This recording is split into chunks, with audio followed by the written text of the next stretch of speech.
Hi AP World students, this is Mrs. Longnecker, and in this video I'm going to introduce you to the 6 course themes that we remember with the acronym SPICE-T. So what are themes? Why do we use them?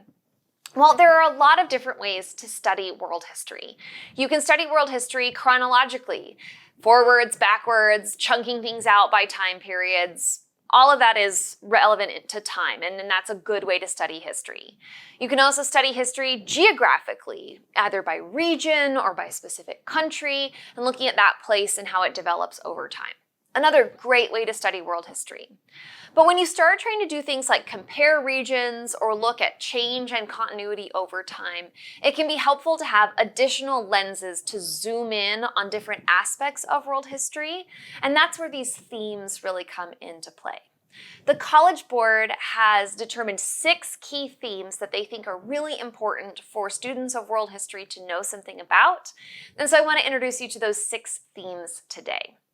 We use the acronym SPICE-T because each of the letters in that acronym connects to one of the different themes, and it allows us to do that without repeating any letters, so we keep it as easy to remember as possible. So that's what that acronym is all about. Let's dive in with theme number 1. Theme number 1, the S in SPICE-T, is about social interactions and organization. The guiding question that we should think about when we see that word social or when we're thinking about the idea of society is the question, how do people interact with one another as individuals or in groups? So this isn't a theme about government, this isn't necessarily the same thing as culture, which we'll get to later, but this is about the interactions of people within a community or within a civilization. And there's a lot of different factors that go into this, right? We might think about gender, race, family. All of those are things that can determine how people interact with one another. And there are a couple of vocab terms with this social theme that are really important. The first key vocab term I want you to know is the idea of hierarchy. You've probably heard this word before, but a hierarchy is a system of organization in which people or groups are ranked above or below one another according to status or authority. So a hierarchy is fundamentally an unequal system in which people are ranked according to some determining factor. Oftentimes, wealth is a major factor in social hierarchies, but so too are uncontrollable factors like ethnicity or race, gender, nationality can sometimes be a factor in a multinational society, or skill level, right? Some people have greater skill or are able to do more difficult jobs, and so they're valued or ranked more highly in their society. Almost every society in world history has some kind of hierarchy, so you're going to see that word and that concept a lot in our study of world history. Thinking about unequal relationships, because oftentimes when we're talking about social structures, we are talking about unequal kinds of things. We also need to talk about the idea of patriarchy, which is our second key vocab term with this theme. Again, a term you may have heard before, but just in case, here's a definition. Patriarchy is a system of society or government in which men hold most of the power, and men's work is highly valued. Women in a patriarchal society are largely excluded from power, and their work is less valued than the work of men.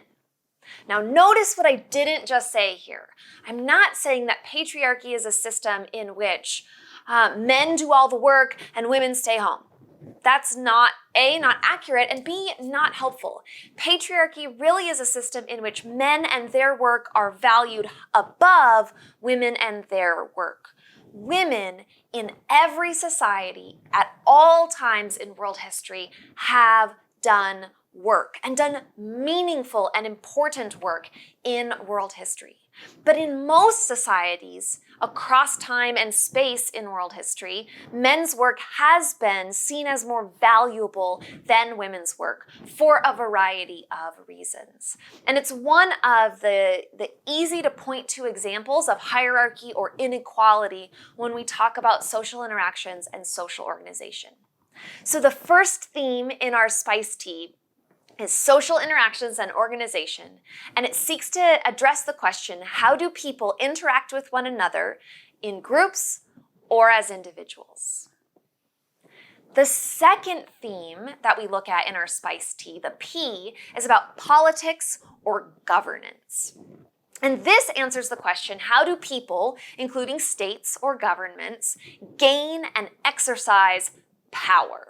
Politics and governance really boil down to power, because we could be talking about formal political power, like being the king or the emperor, but there are other kinds of political power that are just as relevant, but may not have formal definitions and titles. In this theme, there are three key vocab terms that are really important to know. The first term that we need to pay attention to is this word state. You're going to be seeing this word a lot in prompts and questions, in articles, and throughout your textbook. And for us as people from the United States of America, we get a little bit confused about what state really means. So in historical or political science terminology, a state isn't a subset of a government. The state is the government. It's a territory that's organized as one political community under one government. So the United States is really a state. Canada is a state. China is a state. We can often think of state as being synonymous with country. But we're going to see that word state more often than the word country for a variety of complicated reasons that we won't go into here. But so a state is an organized political unit under the umbrella of one government. The second vocab term we need to pay attention to in this politics and governance theme is the word elite. Now, elite is relevant in our social theme as well as our political theme, but I'm defining them here because this kind of gets us into the idea of political power without necessarily a formal title. And an elite is any group or class of people having the highest level of power and influence within a society, usually because they have great wealth and great privilege. So elites can come in many different forms. They can be warlords or nobles or landowners or simply wealthy people within a society can hold that elite status. And from a political perspective, the elites are important because the official government needs the support of the elites in order to stay the official government of that state. Many times when the king or emperor offends the elites, that's when you start to see revolution, revolt, or the overthrow of an empire at times. So you're going to see that word elite. You want to know that that means just that highest group, the highest power within a society or government. A third key term that we need for this politics and governance theme is bureaucracy. Bureaucracy refers to a group of non-elected government officials who are responsible for day-to-day operations of the government. And we'll talk a lot more about them in the context of some different states that had bureaucracies, but the idea is that a government, especially a government run by a king or emperor, can't do all of the day-to-day functions by itself. So there are members of the government who aren't elected but are hired either due to family connections or skill in a particular area and are given the tasks and responsibility of actually running the government's day-to-day operations. That's a bureaucracy. So theme number 2 in our spice tea is the political and governance theme, and it seeks to address the question, how do people, states, and governments gain and exercise their power? Theme number 3 is the I in spice tea, and that I is about interactions between humans and the environment. And this theme doesn't have a guiding question because it's really self-explanatory. The environment affects what humans do and how humans live, and human lifestyles affect the environment around them.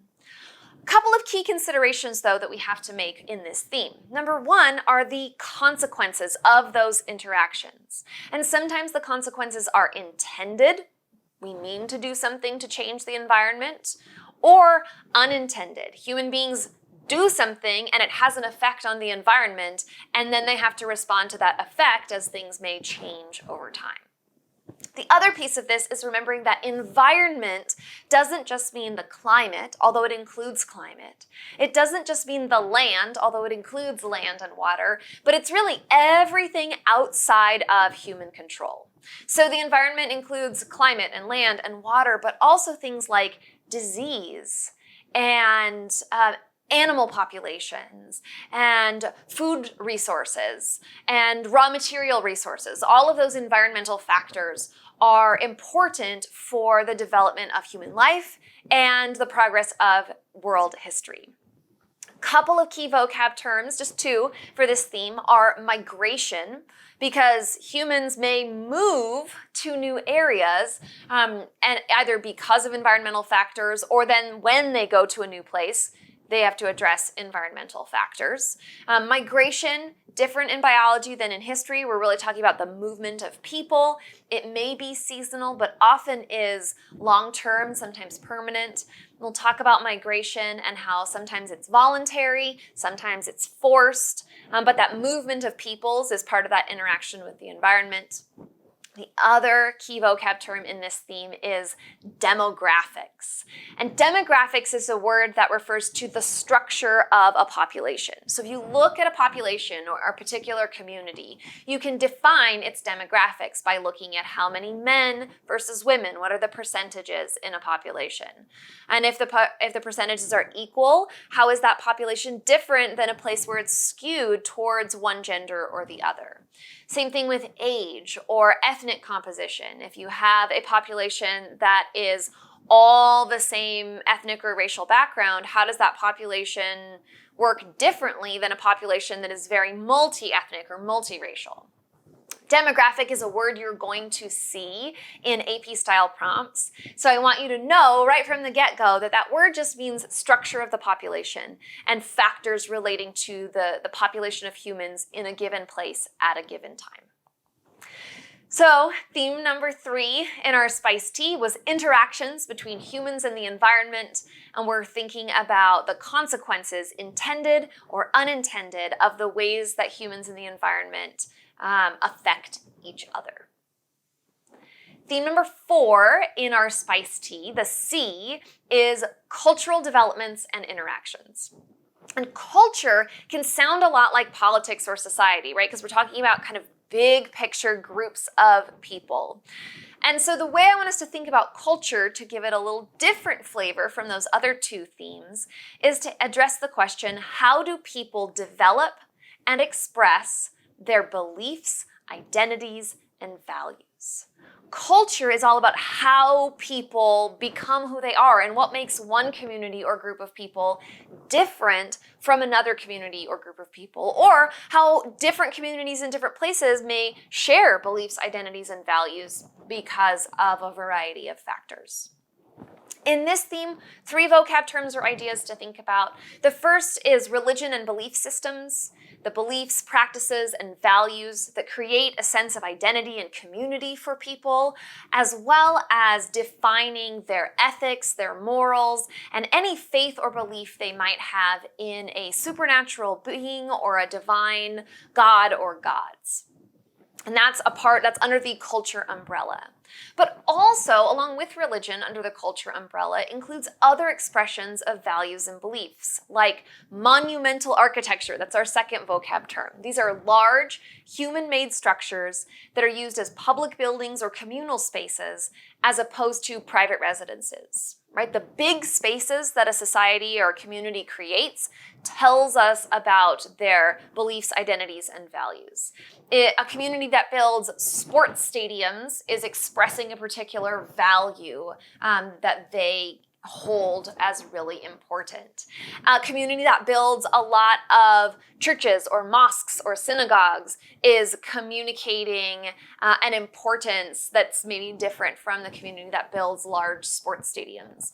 And a community that builds both, right, tells us something about its values as well. But that monumental architecture is an expression of culture that's important. Another expression of culture that may be on a smaller scale, but equally important, are the arts and sciences of a particular community. So the visual arts, music, drama, all of those things, as well as the sciences.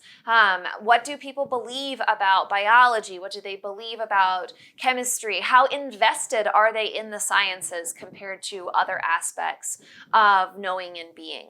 All of those things communicate the development of belief, identity, and value. And those are key and important ideas for understanding a place's culture. So the fourth theme in Spice Tea, the C, was about cultural developments and interactions. How do people express their beliefs, identities, and values? Express and develop those things. We have to remember that society, politics, and culture overlap heavily, as do environment and the other themes I'm about to get to. But those three often really play an integral role kind of in defining each other, and they're not very easy to separate out. So if you're noticing big government buildings and saying, is that monumental architecture? Yes, it is, because people have values that are political as well as values that are more cultural. Lots of overlap there.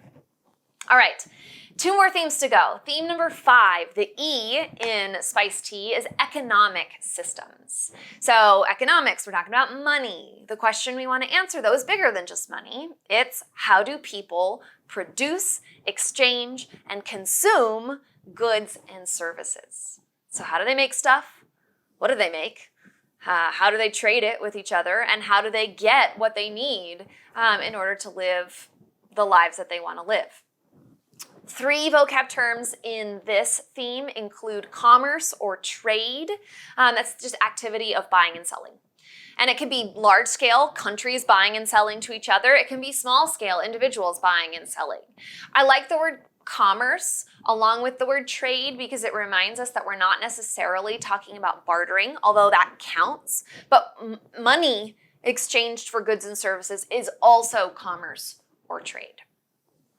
The second idea under economics that we want to pay attention to is that economics is heavily tied to labor systems, right? If people have to produce the goods and services, you need workers. So how do the workers and employers work together?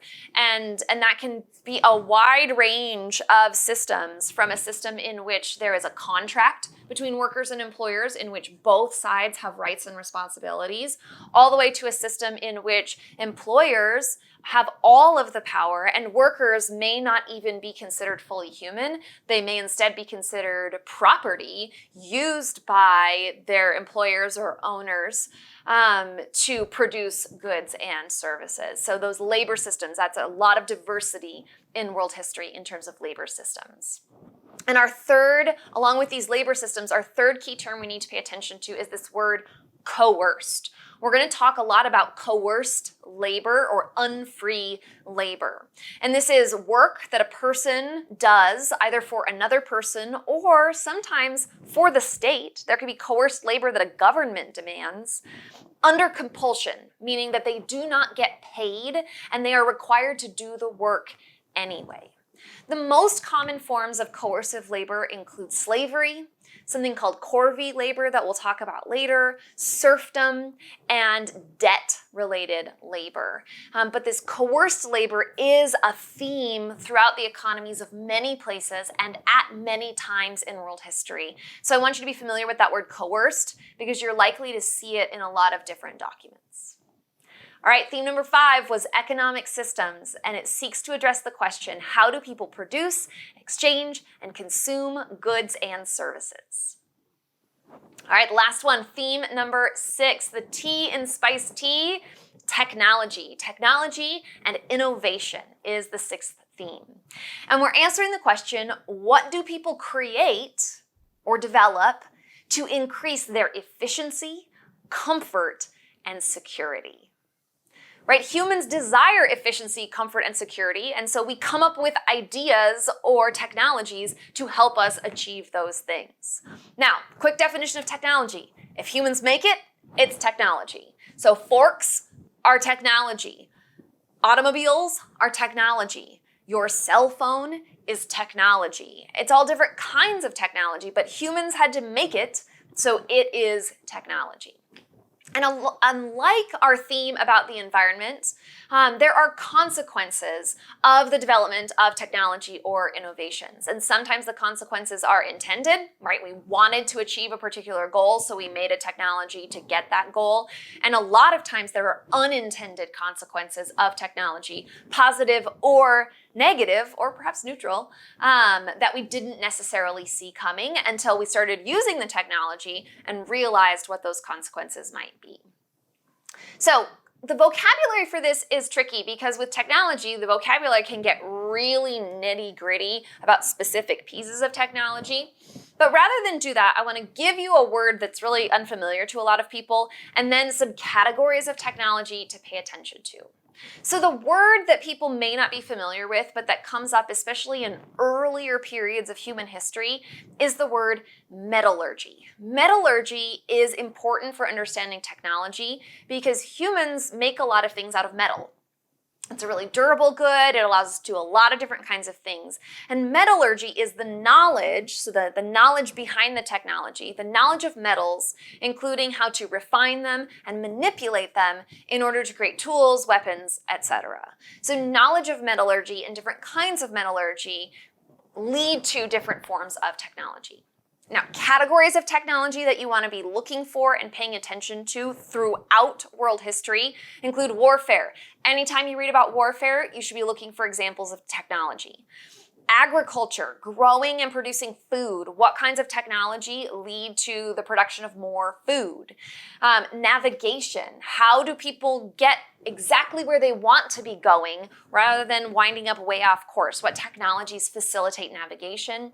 And transportation. If we know where we're going, how do we get there as efficiently, comfortably, and safely as possible? And I'll give you a hint. Mostly, humans walk. But what are technologies that support humans taking their stuff with them when they're walking from place to place? And how do humans get out of having to walk places if they don't have to? So our last theme in Spice Tea is technology and innovation, and it seeks to answer the question, what do people create to increase their efficiency, comfort, and security? All right, those were your 6 Spice Tea themes. Thanks for sticking with me throughout this whole long video. I hope that you were able to make some good progress in identifying those themes in your notes, and I will catch you in the next video. Have a good one.